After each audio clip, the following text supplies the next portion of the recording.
What's going on, everyone? It's time for another action horror creature feature film review. Today we're going to talk about a film called Wyvern.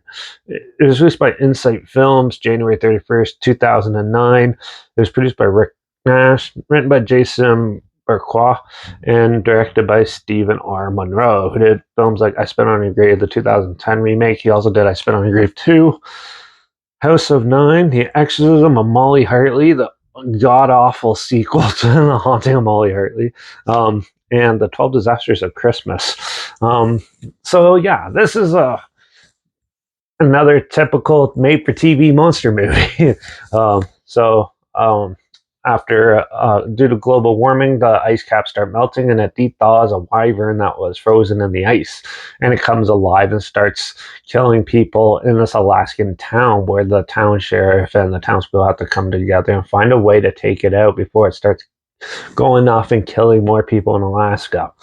So, yeah, this film does have some pretty comedic moments in it. So, with the characters and stuff, some of them are fleshed out and some of them are pretty terrible. Yeah, fleshed out. There's some of them don't have very much to work with and stuff. It's too bad too, because the acting in this is not too bad. Besides the one female sheriff who's like the first kill, she was pretty terrible. But the rest of the acting was actually pretty decent for a TV movie.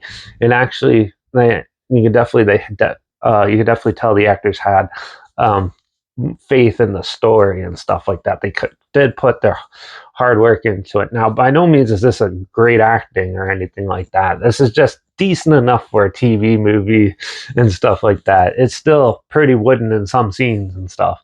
The cinematography and camera work is actually not that bad too. There's some pretty good, like, foggy looking scenes and some really well staged shots in this, and they did work well with what they had for this movie. Yeah, I did like the practical effects in this. There's some pretty good gore effects and stuff, like the tail of the wyvern cuts someone and he turns and you can see it and everything. This was made back when TV movies had balls. Now they're pretty much snipped, but yeah, this one definitely has some pretty cool minor gore effects, but they're done practically and stuff in it as well. And yeah, the music is a little cheesy and corny, but it kind of works in a way in certain spots. Sometimes it takes you out of it, though. So it's kind of hit and miss with the way they use the music to their advantage in this film. And well, now let's talk about the CGI creature. It actually looks pretty decent for this type of movie. It does. There's a lot of good texture here and stuff. Some of the lighting could have been a little bit better, where you could have hide some of the, make it look a little more like brighter so it fits in with the lighting and stuff. But I think that's just a time issue, or it could be a budget issue too. But for what they got, it did look decent enough. It did look better than some of the other monster movies I talked previously, and some of the other more modern ones that come out from like the Asylum or other independent film companies that are making these cheesy monster movies and stuff.